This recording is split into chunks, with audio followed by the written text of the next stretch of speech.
The global political landscape is shifting. We are moving away from a unipolar world. Power is becoming more diffuse. This new era is defined by competition. Countries are using all their tools to gain an advantage. One of the most potent tools is economic statecraft. Economic statecraft is not new. Countries have always used their economic might for political goals. What is new is the scale and intensity of its use. Globalization has created deep economic links. These links can be weaponized. Sanctions and embargoes are two common tools of economic statecraft. Sanctions are penalties imposed on a country. They can target individuals, companies, or entire sectors. Embargoes are a complete ban on trade with a country. These measures aim to change the target country's behavior. They can also be used to punish or weaken an adversary. The US-China relationship is the defining geopolitical rivalry of the 21st century. The two countries are locked in a struggle for global influence. This rivalry has significant implications for the global financial system. The US has long been the world's dominant economic power.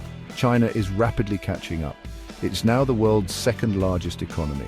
China's economic rise has given it new leverage. It is using this leverage to challenge US hegemony. The US has responded to China's rise with a mix of engagement and containment. It has sought to cooperate with China on issues like climate change.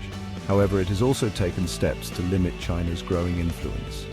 This includes imposing tariffs on Chinese goods and restricting Chinese investment in the US.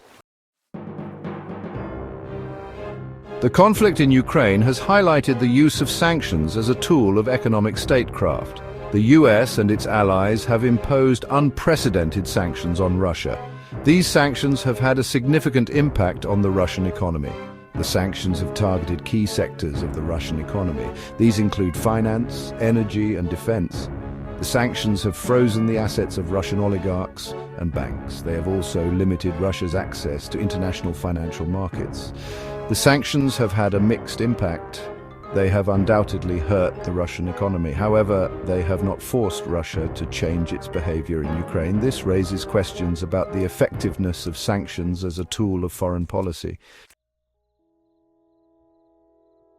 The use of economic statecraft is likely to increase in the coming years. As global power becomes more diffuse, countries will increasingly turn to economic tools to achieve their goals. This will have significant implications for the global financial system. The rise of economic statecraft is creating a more uncertain world. It is also leading to a fragmentation of the global economy. This is likely to have a negative impact on global growth and prosperity.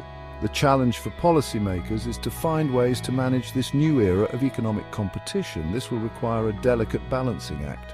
Countries will need to protect their own interests. However, they will also need to cooperate to maintain a stable and open global economy.